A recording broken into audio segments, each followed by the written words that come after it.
श्रीलक्ष्मीनारायणकवचं श्रीभैरव उवाच। अधुना देवि वक्ष्यामि लक्ष्मीनारायणस्य ते कवचं मन्त्रगर्भं च वज्रपञ्जरकाख्यया। श्रीवज्रपञ्जरं नाम कवचं परमाद्भुतं रहस्यं सर्वदेवानां साधकानां विशेषतः यं धृत्वा भगवान् देवः प्रसीदति परः पुमान्। यस्य धारणमात्रेण ब्रह्मालोकपितामहः ईश्वरोऽहं शिवो भीमो वासवोऽपि दिवस्पतिः।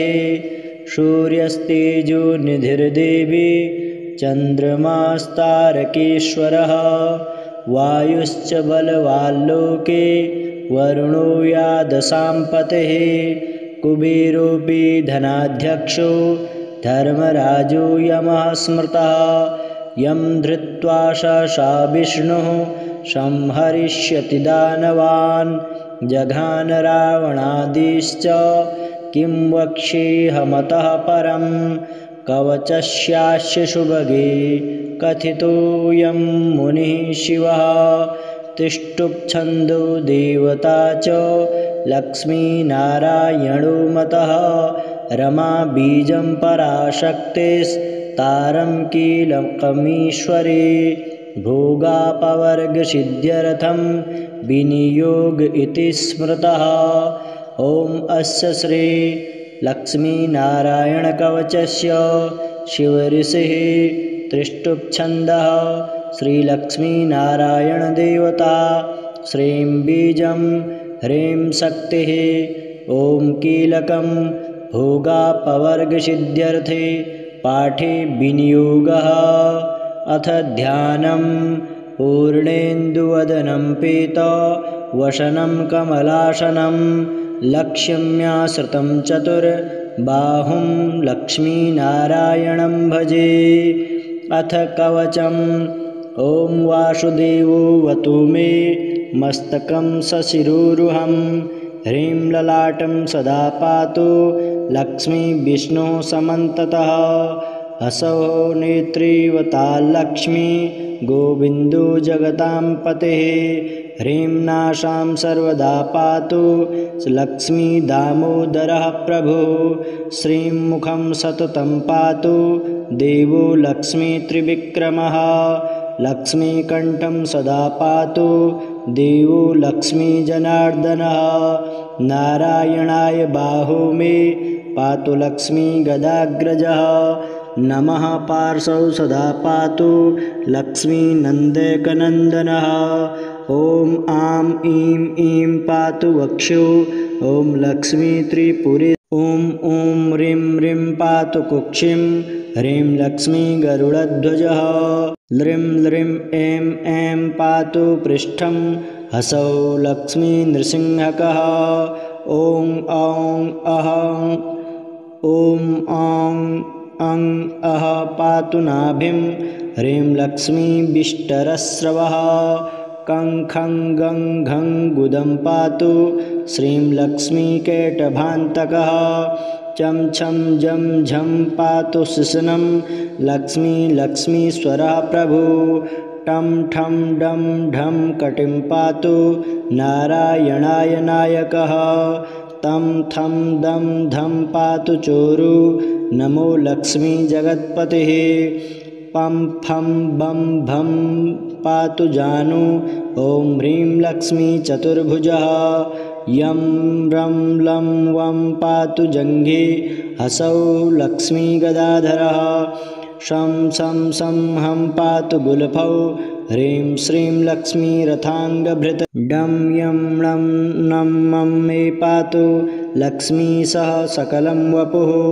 इन्द्रो मां पूर्वतः पातु वह्निर्वह्नौ सदावतु। यमो मां दक्षिणे पातु नैऋत्यां निरतिश्च मां। वरुणः पश्चिमेऽभ्यान्मां वायव्येवतु मां मरुत।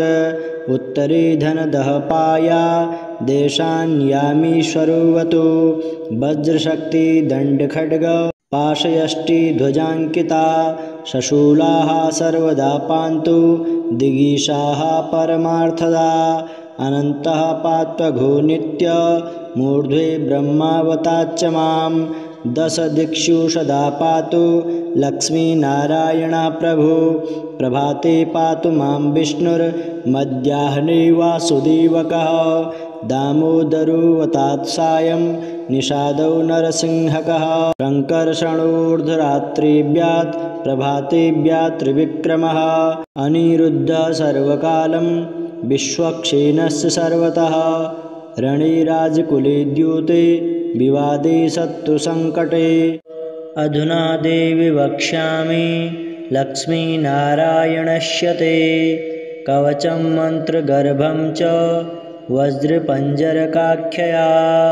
श्रीवज्रपञ्जरं नाम कवचं परमाद्भुतं रहस्यं सर्वदेवानां साधकानां विशेषतः यं धृत्वा भगवान् देवः प्रसीदति परः पुमान् यस्य धारणमात्रेण ब्रह्मालोकपितामहः ईश्वरोऽहं शिवो भीमो वासवोऽपि दिवस्पतिः सूर्यस्तेजो निधिर्देवी चन्द्रमास्तारकेश्वरः वायुश्च बलवाल्लोके वरुणो यादशाम्पतिः कुबेरोऽपि धनाध्यक्षो धर्मराजो यमः स्मृतः यं धृत्वा सा विष्णुः संहरिष्यति दानवान् जघान रावणादिश्च किं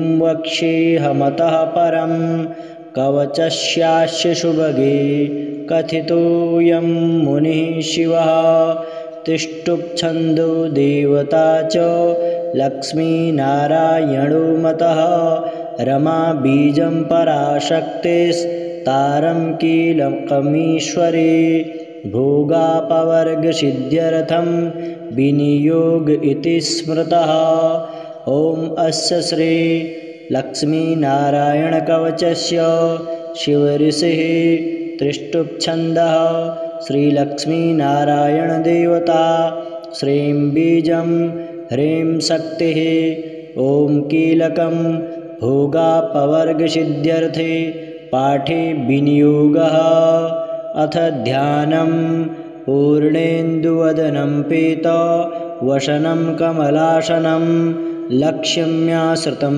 चतुर्बाहुं लक्ष्मीनारायणं भजे अथ कवचम् ॐ वासुदेवोऽवतु मे मस्तकं सशिरोरुहं ह्रीं ललाटं सदा पातु लक्ष्मी विष्णुः समन्ततः हसौ नेत्रीवता लक्ष्मी गोविन्दो जगतां पतिः ह्रीं नासां सर्वदा पातु लक्ष्मी दामोदरः प्रभुः श्रीं मुखं सततं पातु देवो लक्ष्मी त्रिविक्रमः लक्ष्मीकण्ठं सदा पातु देवो लक्ष्मी जनार्दनः नारायणाय बाहो मे पातु लक्ष्मी गदाग्रजः नमः पार्श्वौ सदा पातु लक्ष्मी नन्देकनन्दनः ॐ आं ईं ईं पातु वक्षो ॐ लक्ष्मी त्रिपुरी ॐ ह्रीं ह्रीं पातु कुक्षिं ह्रीं लक्ष्मी गरुडध्वजः ल्रीं ल्रीं ऐं ऐं पातु पृष्ठं हसौ लक्ष्मी नृसिंहकः ॐ औं अहं ॐ औं अं अह पातु नाभिं ह्रीं लक्ष्मी विष्टरस्रवः कं खं गं घं गुदं पातु श्रीं लक्ष्मी केटभान्तकः चं छं जं झं पातु शिशनं लक्ष्मी लक्ष्मीश्वरः प्रभु टं ठं डं ढं कटिं पातु नारायणाय नायकः तं थं दं धं पातु चोरु नमो लक्ष्मी जगत्पतिः पं फं बं भं पातु जानु ॐ ह्रीं लक्ष्मी चतुर्भुजः यं रं लं वं पातु जङ्घे हसौ लक्ष्मी गदाधरः शं शं हं पातु गुलफौ ह्रीं श्रीं लक्ष्मीरथाङ्गभृत् डं यं णं नं मं मे पातु लक्ष्मी सह सकलं वपुः इन्द्रो मां पूर्वतः पातु वह्निर्वह्नौ सदावतु यमो मां दक्षिणे पातु नैऋत्यां निरतिश्च मां वरुणः पश्चिमेऽभ्यान्मां वायव्येवतु मां मरुत उत्तरे धनदः पाया देशान्यामीश्वरोऽवतु वज्रशक्ति दण्डखड्ग पाशयष्टिध्वजाङ्किता शशूलाः सर्वदा पान्तु दिगीषाः परमार्थदा अनन्तः पात्वघो नित्य मूर्ध्वे ब्रह्मावताच्च मां दश दिक्षु सदा पातु लक्ष्मीनारायणः प्रभु प्रभाते पातु मां विष्णुर्मध्याह्ने वासुदेवकः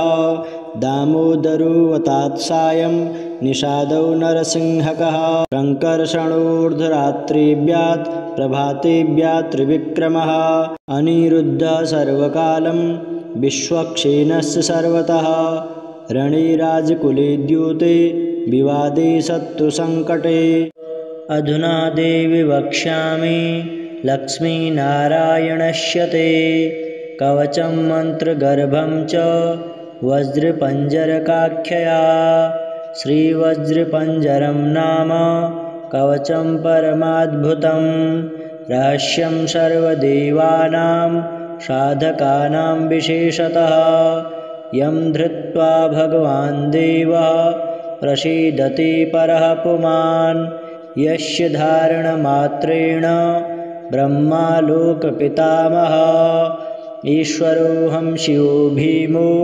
वासवोऽपि दिवस्पतिः सूर्यस्तेजो निधिर्देवी चन्द्रमास्तारकेश्वरः वायुश्च बलवाल्लोके वरुणो यादशाम्पतिः कुबेरोऽपि धनाध्यक्षो धर्मराजो यमः स्मृतः यं धृत्वा सा विष्णुः संहरिष्यति दानवान् जघान रावणादिश्च किं वक्ष्येऽहमतः परं कवचस्यास्य सुभगे कथितोऽयं मुनिः शिवः तिष्ठुप्छन्दो देवता च लक्ष्मीनारायणो मतः रमा बीजं पराशक्तिस्तारं कीलकमीश्वरी भोगापवर्गसिद्ध्यर्थं विनियोग इति स्मृतः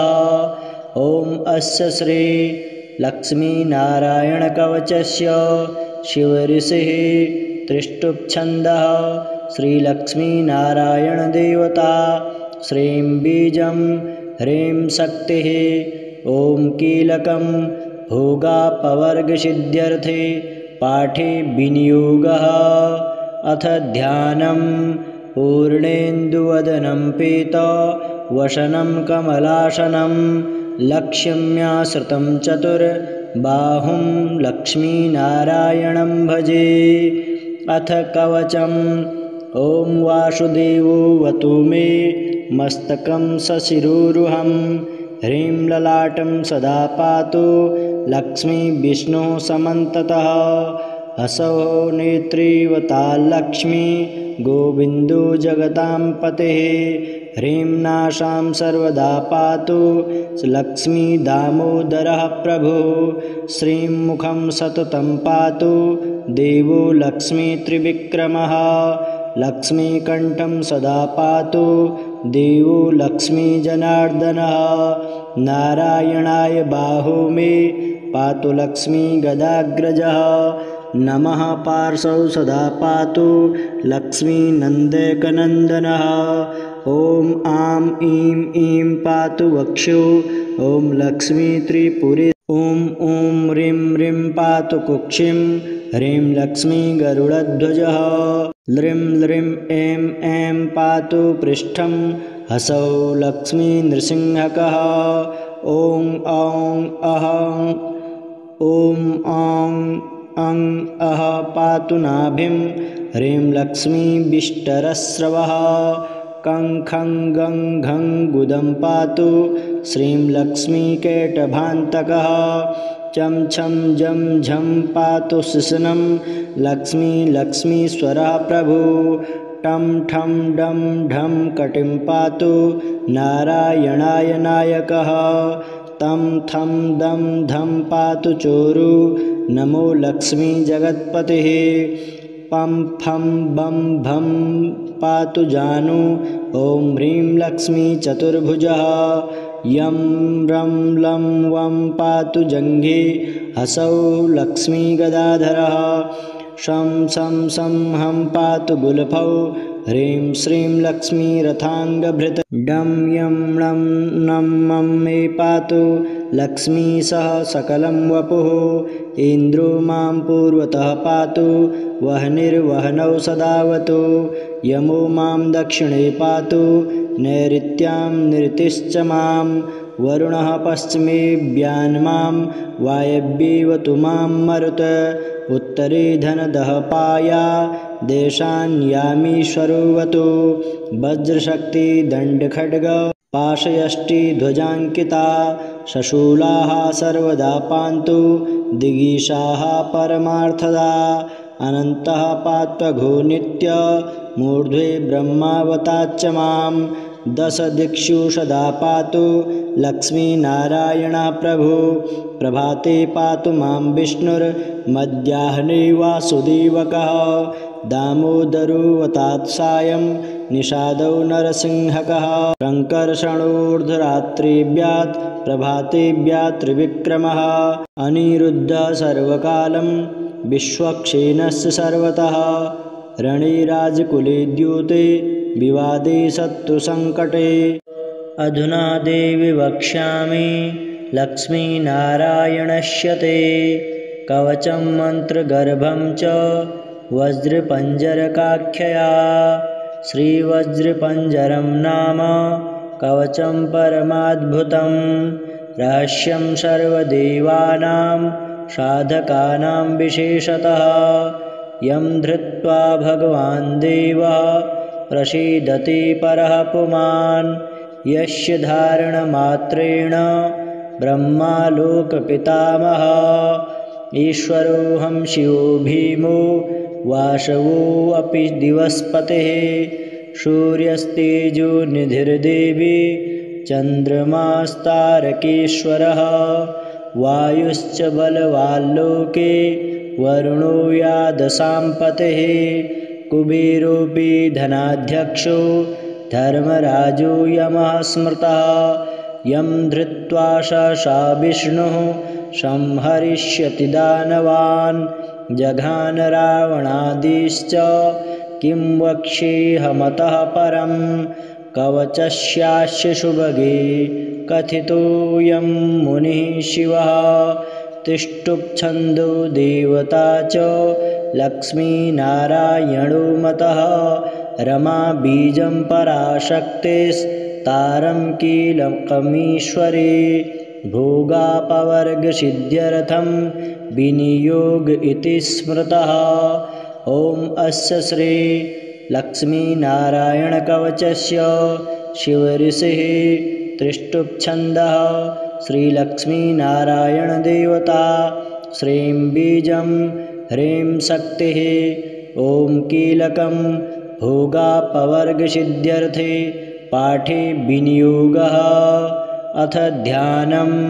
पूर्णेन्दुवदनं पीतवसनं कमलासनं लक्ष्म्याश्रितं चतुर्बाहुं लक्ष्मीनारायणं भजे अथ कवचम् ॐ वासुदेवोऽवतु मे मस्तकं सशिरोरुहं ह्रीं ललाटं सदा पातु लक्ष्मी विष्णुः समन्ततः हसौ नेत्रीवता लक्ष्मी गोविन्दो जगतां पतिः ह्रीं नासां सर्वदा पातु लक्ष्मी दामोदरः प्रभुः श्रीं मुखं सततं पातु देवो लक्ष्मी त्रिविक्रमः लक्ष्मीकण्ठं सदा पातु देवो लक्ष्मीजनार्दनः नारायणाय बाहो मे पातु लक्ष्मी गदाग्रजः नमः पार्श्वौ सदा पातु लक्ष्मीनन्देकनन्दनः। ॐ आं ईं ईं पातु वक्षो ॐ लक्ष्मी त्रिपुरी। ॐ ह्रीं ह्रीं पातु कुक्षिं ह्रीं लक्ष्मी गरुडध्वजः। ल्रीं ल्रीं ऐं ऐं पातु पृष्ठं हसौ लक्ष्मी नृसिंहकः। ॐ औं अहं ॐ औं अं अः पातु नाभिं ह्रीं लक्ष्मी विष्टरस्रवः। कं खं गं घं गुदं पातु श्रीं लक्ष्मी केटभान्तकः। चं छं जं झं पातु शिशनं लक्ष्मी लक्ष्मीश्वरः प्रभु। टं ठं डं ढं कटिं पातु नारायणाय नायकः। तं थं दं धं पातु चोरु नमो लक्ष्मी जगत्पतिः। पं फं बं भं पातु जानु ॐ ह्रीं लक्ष्मी चतुर्भुजः। यं रं लं वं पातु जङ्घे हसौ लक्ष्मी गदाधरः। शं शं शं हं पातु गुल्फौ ह्रीं श्रीं लक्ष्मी रथाङ्गभृत्। डं यं णं नं मं मे पातु लक्ष्मी सह सकलं वपुः। इन्द्रो मां पूर्वतः पातु वह्निर्वह्नौ सदावतु। यमो मां दक्षिणे पातु नैऋत्यां निरतिश्च मां। वरुणः पश्चिमे व्यान्मां वायव्येवतु मां मरुत्। उत्तरे धनदः पाया देशान्यामीश्वरोऽवतु। वज्रशक्ति दण्डखड्ग पाशयष्टि ध्वजाङ्किता। शशूलाः सर्वदा पान्तु दिगीषाः परमार्थदा। अनन्तः पात्वघो नित्य मूर्ध्वे ब्रह्मावताच्च मां। दश दिक्षु सदा पातु लक्ष्मीनारायणः प्रभु। प्रभाते पातु मां विष्णुर्मध्याह्ने वासुदेवकः। दामोदरोऽवतात् सायं निषादौ नरसिंहकः। सङ्कर्षणोर्धरात्रिव्यात् प्रभातेव्यात् त्रिविक्रमः। अनिरुद्धः सर्वकालं विश्वक्षेणस्य सर्वतः। रणे राजकुले द्यूते विवादे शत्रुसङ्कटे।